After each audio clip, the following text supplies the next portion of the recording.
يا خالقنا يا رب لعبيدك الدار. حضرت ارباز بن ساریہ رضی اللہ تعالیٰ عنہ فرماتے ہیں کہ نبی کریم صلی اللہ علیہ وسلم نے ایک مرتبہ انتہائی بلیغ انداز میں ہمیں نصیحت فرمائی، جس سے ہمارے دل ڈر گئے، ہماری آنکھوں سے آنسو بہنے لگے. ہم نے کہا یا رسول اللہ، یوں لگتا ہے جیسے کوئی جانے والا کسی کو نصیحت کر رہا ہو، آپ ہمیں کوئی وصیت فرما دیجیے. تو آپ صلی اللہ علیہ وسلم نے فرمایا، میں تمہیں اللہ کے تقوی کی اور اس بات کی وصیت کرتا ہوں کہ تم دین کی باتوں کو توجہ سے سننا اور اس کی فرما برداری کرنا، اگرچہ تمہارے اوپر کوئی حبشی غلام ہی امیر بنا دیا جائے. اور یہ بات یاد رکھ لو کہ میرے بعد تم میں سے جو بھی زندہ رہے گا وہ بہت زیادہ اختلافات کو دیکھے گا، تو ایسی صورت میں تم میری سنت کو اور میرے خلفائے راشدین جو ہدایت پر ہیں ان کی سنت کو لازم پکڑ لینا اور مضبوطی سے اپنے دانتوں سے اس کو تھام لینا. اور ایک بات یاد رکھ لو، دین میں نئی نئی باتیں گھڑنے سے اپنے آپ کو بچانا. بے شک ہر دین میں نئی گھڑی ہوئی بات وہ بہت ہی بڑی گمراہی ہے. آج ہمارا موضوع رجب کے مہینے کے حوالے سے ہے. چونکہ یہ آخری درس ہے، مجھے اس کے بعد چلے جانا ہے جماعت میں، تو اس لیے اس کو ذرا جلدی کر لیا ہے، اگرچہ اس کا موقع ابھی کچھ دن کے بعد آنا تھا. موضوع کیا ہے کہ یہ جو کنڈے ہیں یہ ہمیں کرنے چاہیے کہ نہیں کرنے چاہیے، آخر یہ کیا ہوتے ہیں اور ان کی تاریخ کیا ہے. سب سے پہلے یہ جو روایت پڑھی گئی، حضور علیہ السلام نے فرمایا کہ نئی نئی باتیں دین میں گھڑنے سے اپنے آپ کو بچانا، کیونکہ ہر نئی گھڑی ہوئی بات وہ گمراہی ہے. ہدایت تو وہی ہے جو اللہ نے آسمان سے اتاری، جو زمین پر دین بنتا ہے وہ دین نہیں ہوتا، وہ بدعات ہوتی ہیں، وہ گمراہی ہوتی ہیں، اور جو آسمانوں سے اترتا ہے اس کو دین کہا جاتا ہے. اب دیکھیں یہ کنڈے ہوتے کیا ہیں. رجب کے مہینے میں 22 رجب کو لوگ پوڑیاں بناتے ہیں، حلوہ بناتے ہیں اور کچھ کھیر بناتے ہیں. چھوٹی چھوٹی مٹی کی کجیاں لیتے ہیں، ان میں وہ کھیر بھر کے لوگوں میں تقسیم کر دیتے ہیں، اور یہ نظریہ ہوتا ہے کہ جو تمہاری مراد ہے وہ پوری ہوگی، جو تمہارا مقصد ہے وہ پورا ہو جائے گا. اور امام جعفر صادق کے نام کے یہ کنڈے ہیں اور ان کے لیے ہم نے کر دیے ہیں، یہ ان کو کنڈے کہتے ہیں. اب یہ شروع کیسے ہوئے اور اس کی تاریخ اور بنیاد کیا ہے؟ اصل میں اس کے پیچھے ایک بہت جھوٹی گھڑی ہوئی روایت ہے جو دلیل کے طور پر پیش کی جاتی ہے. وہ کیا کہ امام جعفر صادق یہ کون ہے؟ حضرت علی رضی اللہ تعالیٰ عنہ کے بیٹے امام حسین رضی اللہ عنہ. امام حسین رضی اللہ تعالیٰ عنہ کا ایک ہی بیٹا کربلا میں بچا جس کا نام امام زین العابدین، نام ان کا علی تھا، لقب زین العابدین. ان کے آگے پھر ایک بیٹے تھے جن کا نام تھا امام محمد باقر. ان کے آگے بیٹے ہیں امام محمد جعفر صادق. یہ امام جعفر صادق سن 80 ہجری میں پیدا ہوئے تھے اور امام ابو حنیفہ رحمۃ اللہ علیہ کے ہم عصر ہیں. امام ابو حنیفہ رحمۃ اللہ علیہ کی پیدائش بھی 80 ہجری میں، یہ بھی 80 ہجری میں پیدا ہوئے، تو یہ دونوں ایک ہی زمانے کے بزرگ ہیں. تو جو روایت ہے اس میں تاریخ کے اندر وہ یہ کہ مدینہ منورہ کے اندر ایک وزیر تھا، تو ایک لکڑہارا غریب آدمی تھا بیچارہ. تو اس نے اپنی بیوی سے کہا بھی یہاں تو کوئی کام نہیں ہے، میں کسی اور ملک میں جا کر کام وام کرتا ہوں تو کچھ پیسے کماؤں گا پھر لے آؤں گا، جیسے لوگ چلے جاتے ہیں. تو وہ کمانے کے لیے دوسرے ملک چلا گیا. اس کی بیوی وزیر جو تھا مدینہ کا، اس کے گھر اس کی بیوی کی خدمت کرنے لگ گئی، ان کی ملازمہ لگ گئی. تو 12 سال کا عرصہ گزر گیا اور اس کا آدمی واپس نہ آیا. یہ بڑی پریشان کہ پتہ نہیں زندہ ہے مر گیا اور ابھی تک کیوں نہیں آ رہا. تو یہ کام کر رہی تھی تو امام جعفر صادق وہاں سے گزرے اور کہنے لگے آج 22 رجب ہے اور جو آج میرے نام کی پوریاں پکائے گا اور اس کی نیاز دلوائے گا، جو بھی اس کی مراد ہے وہ اللہ پوری کر دیں گے۔ تو اس عورت نے وہی منت مان لی کہ اگر میرا خاوند صحیح سلامت آ گیا تو میں 22 رجب کے جو ہے وہ کنڈے کروں گی اور پوریاں وغیرہ پکا کر تقسیم کر دوں گی۔ اللہ کی شان، ادھر اس کا آدمی اسی دن 22 رجب کو اس نے کدال ماری لکڑیوں کے لیے جنگل میں، تو کدال سخت جگہ پر لگی۔ جب اس نے کھودا تو نیچے بڑا خزانہ نکل آیا، وہ خزانہ لے کے مدینہ آ گیا۔ اب اس نے آ کے بڑی حویلی بنائی، بڑے مالدار ہو گئے۔ تو اس لکڑہارے کی بیوی نے اپنی جو مالکن تھی، یعنی اس وزیر کی بیوی جس کے پاس یہ کام کرتی تھی، اس کو کہا دیکھو میں نے 22 رجب کے کنڈوں کی منت مانی تھی اور میرا اتنا کام ہو گیا، میرا خاوند آ گیا، ہم امیر ہو گئے۔ وہ آگے سے کہنے لگی تیرا دماغ خراب ہو گیا، پاگل ہو گیا، آخر اس سے بھی کچھ ہوتا ہے۔ بس اس نے جو ہی کنڈوں کا انکار کیا اسی دن اس کے اوپر سزا شروع ہو گئی۔ بادشاہ ناراض ہو گیا اور بادشاہ کا بیٹا گم گیا۔ لوگوں میں مشہور ہو گیا بادشاہ کے بیٹے کو کسی نے قتل کر دیا ہے اور وہ آ ہی نہیں رہا کئی دنوں سے۔ تو بادشاہ کسی وجہ سے وزیر پہ ناراض ہوا، اس سے کہا چل تیری وزارت ختم ہو گئی ہے۔ تو وہ بڑا پریشان ہوا، اس کو نکال دیا۔ تھوڑے سے پیسے تھے تو وزیر کی بیوی نے خربوزے لے کے وزیر کو دیے، اس نے رومال میں باندھے۔ آگے پولیس والوں نے پکڑ لیا، کدھر جا رہے ہو؟ کہنے لگے جی ہم تو ویسے ہی جا رہے ہیں۔ رومال کھولا تو اس کے اندر سے بادشاہ کے بیٹے کا سر ملا اور خون سے لت پت تھا۔ تو پکڑا گیا، بادشاہ نے کہا ٹھیک ہے اس کو پھانسی چڑھا دو، لیکن 2 دن کے بعد قید میں چلا گیا۔ اب میاں بیوی رو رہے ہیں جیل میں کہ کیا بن گیا، کیوں اتنی آفتیں ٹوٹ گئیں، ہم سے کیا گناہ ہوا؟ تو بیوی کہنے لگی آپ سے گناہ ہم سے یہ ہوا ہے، میں نے 22 رجب کے کنڈوں کا بڑا برا تاثر لیا تھا، شاید ہماری پکڑ ہو گئی ہو، چلو ہم معافی بھی مانگتے ہیں اور منت مان لیتے ہیں کہ اگر ہماری رہائی ہو گئی تو ہم بھی 22 رجب کے کنڈے دلوائیں گے۔ اللہ کی شان، اگلے دن بادشاہ کا لڑکا صحیح سلامت گھر پہنچ گیا۔ بادشاہ خوش ہو گیا، تو اس کے بعد اس نے وزیر کو رہا کر دیا، دوبارہ وزارت پہ بحال کر دیا اور یہ بڑے خوش ہو گئے۔ اللہ اللہ خیر صلی اللہ۔ اب یہ وہ روایت ہے جو بنیاد ہے کہ جی یہ کنڈے امام جعفر صادق نے خود کہا کہ میرے نام کے کنڈے 22 رجب کو دو تاکہ تمہاری مرادیں پوری ہو جائیں۔ اب دیکھیں جو کہ پنجابی کی مثال ہے بھی جھوٹ دے پیر نہیں ہوندے، تو اب پہلی بات تو یہ ہے صدر اور وزیر کا عہدہ یہ تو اس زمانے میں ہوتا ہی نہیں تھا۔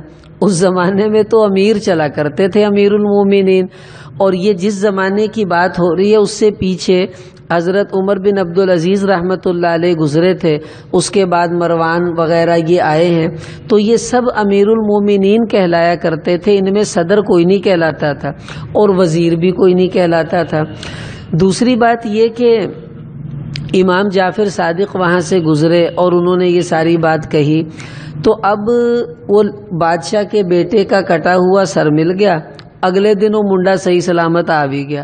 بھی اگر یہ سر ہے تو وہ لڑکا کہاں تھا؟ اگر لڑکا وہاں ہے تو یہ سر کس کا ہے؟ علماء نے لکھا کہ کسی بھی روایت کے جھوٹا ہونے کے لیے اس کے اندر نشانیاں موجود ہوتی ہیں جس سے پتہ چلتا ہے یہ جھوٹ ہے اور کچھ بھی نہیں ہے۔ خیر یہ اس کی بنیاد ہے۔ اب ہمارے ہندوستان کے علاقے میں، پاکستان کے علاقے میں یہ کب سے شروع ہوا اور یہ کیسے آیا؟ 1906 کے اندر ہندوستان کے ایک بہت بڑے شاعر گزرے، لکھنؤ کے تھے، امیر مینائی ان کا نام تھا۔ خنجر چلے کسی پر تڑپتے ہم ہیں امیر، سارے جہاں کا درد اپنے جگر میں ہے۔ شاعر بہت اچھا تھا، لیکن اس کا تعلق جو تھا وہ روافظ سے تھا۔ تو یہ امیر مینائی جو تھا اس کا ایک بیٹا تھا، اس کا نام تھا خورشید مینائی۔ تو 1906 میں اس کے بیٹے خورشید مینائی نے یہی والی سٹوری جو میں نے ابھی بتائی، اس کو اس نے پرنٹ کروایا اور پورے علاقے میں تقسیم کر دیا کہ دیکھو امام جعفر صادق کی کرامت اور ان کی فضیلت اور ان کے بارے میں منت مانو تمہارے کام ہو جائیں گے۔ اب لوگوں نے دڑا دڑ وہ کام کرنا شروع کر دیا۔ یہ اس کی بنیاد تھی عوام کے اندر، لیکن اس کو پذیرائی کیسے ملی؟ اسی زمانے میں یہ جو لکھنؤ ہے یہ رامپور کا علاقہ تھا، ہندوستان میں یو پی یہ صوبہ ہے۔ رامپور جو تھا اس کا جو اس وقت کا والی تھا، گورنر تھا، اس کی ایک رنڈی تھی، کوئی عورت اس کے ساتھ تعلق تھا، وہ اس سے ناراض ہو گیا اور اس نے یہ طے کر لیا اب میں نے اس سے بدلہ لینا ہے۔ اس نے کہا لو بھی میں تو ماری گئی۔ تو اس کو پتا تھا یہ جو رامپور کا والی تھا اس کا نام تھا نواب حامد علی خان، تو وہ بھی اسی نظریے کا آدمی تھا، تو کنڈوں والا۔ تو اس نے بھی نہ منت مان لی، لو جی میں نو جے کچھ نہ کہے تے میں بھی کنڈے دواواں گی۔ اور اس نے سوچا بھی اب اگر میں نے کچھ کہہ دیا تو پھر کنڈوں کی رسم کا کیا وہ اصل رہے گی، تو وہ جان بوجھ کے ٹھنڈا پڑ گیا، پھر اس نے کنڈے دلوا دیے۔ یوں پھر اس کی ترویج علاقے میں ہونا شروع ہو گئی، اور یہ اسی وقت کے روافظ کے ایک بڑے عالم گزرے ہیں، ملا محمد باقر شمسی، ایک ملا باقر مجلسی ہیں وہ اور ہے، یہ ملا محمد باقر شمسی ہیں۔ انہوں نے اپنے رسالے میں لکھا کہ لکھنؤ کے علاقے میں ہندوستان میں جو اہل تشیع تھے ان کے اندر یہ کنڈوں کی رسم 20-25 سال کے عرصے سے شروع ہوئی ہے، اس سے پہلے اس کا رواج نہیں تھا۔ تو یہ 19ویں صدی جو 1906 والی چل رہی تھی، اس صدی کی ابتدا میں اس کا رواج ہندوستان سے ہوا۔ ہوتے ہوتے ہم لوگ چونکہ مائیگریشن کر کے پاکستان آ گئے تھے تو وہاں کی بہت سی رسمیں ہم لوگ اپنے ساتھ لے آئے، جیسے مہندی ہے، اسی طرح یہ مایو ہے، اور جناب یہ جو ہماری شادی بیاہ کی رسمیں یہ سب ہندوؤں کی ہیں، یہ تیجا ساتا یہ جو کچھ ہم کرتے ہیں، آپ ہندو مذہب کا مطالعہ کریں، ان کے مذہب میں تیجا ساتا چالیسواں برسی یہ ان کے کام ہے، چونکہ ہم وہیں سے آئے ہیں تو یہ چیزیں ہم وہاں سے لے کے آ گئے۔ انہی میں سے 22 رجب کے کنڈے بھی ہم ہندوستان سے اپنے ساتھ ہی لے کر آ گئے۔ اب اس کے اندر 22 رجب کا دن کیوں متعین ہے؟ لوگ یہ کہتے ہیں کہ 22 رجب کو امام جعفر صادق رحمۃ اللہ علیہ ان کی پیدائش ہے، اس پیدائش کی خوشی میں ہم لوگ کھیر پکاتے ہیں، حلوہ پکاتے ہیں، لوگوں میں تقسیم کر دیتے ہیں۔ حالانکہ آپ تاریخ کا مطالعہ کریں، تمام مؤرخین کا اتفاق ہے کہ امام جعفر صادق کی پیدائش جو ہے وہ رجب کے مہینے میں نہیں ہے۔ امام جعفر صادق کی پیدائش جو محققین نے تحقیق کی ہے وہ 8 رمضان المبارک کو ان کی پیدائش ہے، کہ وہ 8 رمضان کو پیدا ہوئے، اور ان کا انتقال بھی رجب کے مہینے میں نہیں ہوا، یعنی رجب میں نہ وہ پیدا ہوئے نہ ان کا انتقال ہوا، انتقال ان کا شوال میں ہو رہا ہے، پیدا وہ رمضان میں ہو رہے ہیں۔ تو پھر یہ رجب کا امام جعفر صادق سے کیا تعلق ہے؟ کوئی تعلق نہیں۔ پھر کیوں 22 رجب متعین کی گئی؟ تو محققین کا کہنا یہ ہے کہ لکھنؤ کا جو علاقہ تھا جہاں سے یہ رسم چلی ہے وہ خالصتاً روافظ کا علاقہ تھا، اہل تشیع وہاں رہتے تھے، اور 22 رجب کو مورخین کے مطابق حضرت امیر معاویہ رضی اللہ تعالیٰ عنہ کی وفات کا دن ہے، وہ 22 رجب کو ان کا انتقال ہوا۔ اب ان کے انتقال کی خوشی میں کچھ ایسے لوگ جن کے دلوں میں صحابہ کی محبت نہیں تھی اور وہ نفرت کرتے تھے، تو انہوں نے خوشی میں یہ حلوہ پوری اور یہ کھیر اور کجیاں یہ گھر میں کھانا شروع کر دیں، اور آہستہ آہستہ آہستہ وہ مشہور کر دیا امام جعفر صادق کی یہ کنڈے ہیں اور ان کی پیدائش میں ہم یہ کرتے ہیں۔ تو لوگوں میں تحقیق کا مادہ تو ہوتا نہیں، علماء سے رابطہ اتنا ہے نہیں، جس کی وجہ سے بھیڑ چال ہے، جو دیکھا وہ کرنا شروع کر دیا اور یہ کام چل پڑا۔ اب 22 رجب کو حضرت امیر معاویہ رضی اللہ تعالیٰ عنہ کی وفات ہے۔ امیر معاویہ کون ہے؟ میرے اور آپ کے سگے روحانی ماموں ہیں۔ دیکھو جو ماں کا بھائی ہوتا ہے اس کو ماموں کہتے ہیں۔ حضور علیہ السلام کی زوجہ ہیں حضرت ام حبیبہ رضی اللہ تعالی عنہ، ان کے بھائی ہیں امیر معاویہ رضی اللہ تعالی عنہ، ابو سفیان کے بیٹے رضی اللہ عنہ۔ تو امیر معاویہ ہم سب کے روحانی ماموں ہیں۔ اب کسی کا ماموں فوت ہو، وہ اسے دینی پائی پوڑیاں لوا رہا، حلوے پکا رہا، کجیاں بنا رہا، کھیر پکا رہا، پاجی خیر بس جی ویسی ماما جی فوت ہوئے سی، تو اندا مطلب مامے دے مرن دی خوشی ہوندی پئی اینو، تدی تا حلوے کماندا پیا لوکاں نو۔ تو بھائی مٹھائیاں اور یہ میٹھا تو خوشیوں پہ تقسیم ہوتا ہے۔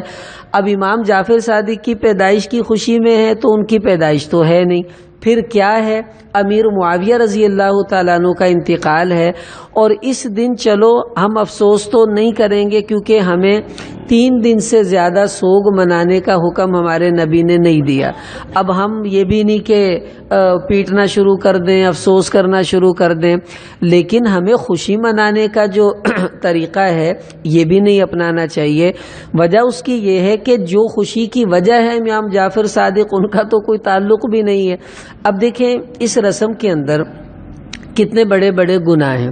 سب سے پہلا گناہ تو یہ ہے کہ اس رسم کے اندر حضور صلی اللہ علیہ وسلم کی آل، آپ علیہ السلام کے خاندان کو بدنام کیا گیا، گویا کہ انہوں نے لوگوں کو اللہ سے ہٹا کر اپنی طرف متوجہ کیا کہ میرے نام کے کنڈے دو تمہارے کام بن جائیں گے، اور نبی کہتا گیا اللہ کے سامنے جھک جاؤ تمہارے کام بن جائیں گے۔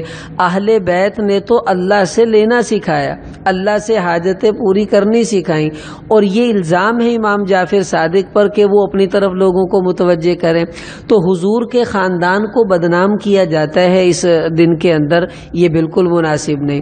دوسری بات یہ، اس دن لوگ یہ جو کنڈے وغیرہ کرتے ہیں، اب وہ اس کو ضروری سمجھتے ہیں، ثواب کا کام سمجھتے ہیں، اور جو دین نہ ہو اس کو دین سمجھنا، ضروری سمجھنا، ثواب سمجھنا، اس کو بدعت کہتے ہیں۔ اور حدیث پڑھی حضور نے فرمایا ہر بدعت گمراہی ہوتی ہے، اور ظاہری سی بات ہے گمراہی آدمی کو دوزخ میں لے کر جاتی ہے۔ اب مسلمان کی شان نہیں کہ وہ اس کام کو دین سمجھے جو دینی نہیں ہے۔ پھر اس میں ایک بڑی برائی یہ کہ لوگ اس دن یہ جو کھانا ہوتا ہے اپنے کنڈوں والا، اس کو بڑا برکت والا سمجھتے ہیں، نیچے نہ گر جائے، نالی میں نہ چلا جائے، اور بڑا اس کو تبرک سمجھ کر قبول کرتے ہیں۔ اب کسی چیز کو برکت والا سمجھنا جبکہ اس میں برکت کا کوئی اصول، کوئی خیر کا ذریعہ بھی نہیں، یہ خود دین کے اندر ایک بہت بڑا اضافہ ہے، اور اس سے بھی مسلمان کو بچنے کی جو ہے وہ ضرورت ہے۔ ایک دفعہ میرے پاس ایک صاحب آئے کافی عرصہ پہلے مسجد میں، مجھے کہنے لگے کہ جی یہ کنڈے جو ہوتے ہیں یہ کیا ہوتے ہیں؟ تو میں نے کہا جی ایک ہوندا وا کنڈا تو ایک ہوندا وا کنڈا، اے دو میں چنگیاں گلاں نہیں ہے۔ کہتے جی وہ کیسے؟ میں نے کہا پنجابی چ کہتے پائی اندہ کنڈا کٹ دو، یہ بھی ایک نقصان کا پہلو ہے۔ دوسرا کہتے ہیں اللہ کرے تیرا کنڈا ہی ہو جائے وہ فلانے دا تے کنڈا ہی ہو گیا جی بیچارے دا وہ، اب یہ نہیں نقصان کا پہلو۔ اب میں نے کہا آپ کہتے ہیں جی اسی اپنے کنڈے کرن لگے تو اس کا مطلب ہے آپ یہ کہہ رہے ہیں ہم اپنا ستیہ ناش کرنے لگے، ہم اپنے آپ کو برباد کرنے لگے ہیں۔ تو کہنے لگا جی نہیں مینوں اے دسو بھی ہے دین چ ہے کنڈے؟ میں نے کہا اگر آپ عقل مند ہیں، میں آپ کو صاف بات کرنے لگا ہوں، تو آپ کو اتنا ہی کافی ہے، اور یہ آپ حضرات بھی اس کی طرف توجہ دیں۔ ہمارا دین قرآن ہے، حدیث ہے، یا علماء نے جو مسائل نکالے فقہ، وہ سارا ہمارا دین ہے۔ اب قرآن سارے کا سارا عربی میں ہے، حدیثیں ساری کی ساری عربی میں ہیں، اب دین ہمارا عربی میں ہم تک پہنچا ہے۔ اب دیکھو عربی زبان کے اندر گاف نہیں ہے، چے نہیں ہے، ٹے نہیں ہے، ڈال نہیں ہے، عربی کے اندر یہ چیزیں استعمال نہیں ہوتی، گاف عربی زبان میں استعمال نہیں ہوتی۔ اب جب یہ عربی میں حرف استعمال ہی نہیں ہوتے تو میں کیا ہوں دسو بھی 11ویں شریف ہوں 11ویں گاف نہ لاندی ہے تے گاف تے عربی چ ہے نہیں، یہ دین کتوں ہو گئی اگر دین ہے تو بھائی عربی میں کوئی اس کا تعلق تو ہونا چاہیے۔ اب گاف عربی میں نہیں ہے، اس کا مطلب ہے یہ دین نہیں ہے۔ پھر میں نے کہا ڈال عربی زبان میں نہیں ہے، اب کنڈے میں ڈال آتی ہے، تو اب جب ڈال عربی میں استعمال نہیں ہوتی تو دین عربی میں ہے، ڈال عربی میں ہے نہیں، اب بتاؤ یہ کنڈے دین کیسے ہو سکتے ہیں؟ تو کہتا جی گل تہاڈی بڑے پتے دیا، تو میں نے کہا ہن پلے بن لو تسی جے پتے دیا تھا۔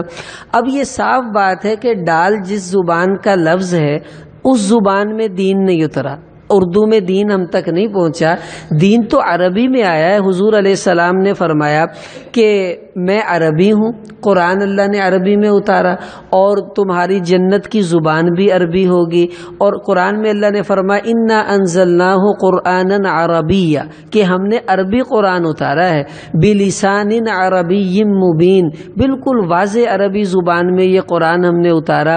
تو عربی میں ڈال گاف نہیں ہے تو 11ویں اور یہ کونڈے یہ سب چیزیں بھی دین نہیں ہو سکتی۔ اب اس کو ہم دین سمجھنا شروع کر دیں اور بھیڑ چال میں ہم بھی شریک ہو جائیں۔ ایک بات یاد رکھیے، قیامت میں اللہ کے نبی کا سامنا ہم سب کو کرنا ہے اور حضور کے صحابہ کا سامنا بھی کرنا ہے۔ اگر امیر معاویہ رضی اللہ تعالیٰ عنہ نے ہمارا گریبان پکڑ لیا اور یہ سوال کر لیا کہ یہ بتاؤ تمہارا باپ جس دن مرا اس دن تو تم نئے کپڑے نہیں پہنتے تھے، اس دن تو تم الجھے اداس رہتے تھے، اور جس دن میرا انتقال ہوا اس دن تم نے کھیر پکانا شروع کر دی، تم نے حلوے پوڑیاں بانٹنا شروع کر دی۔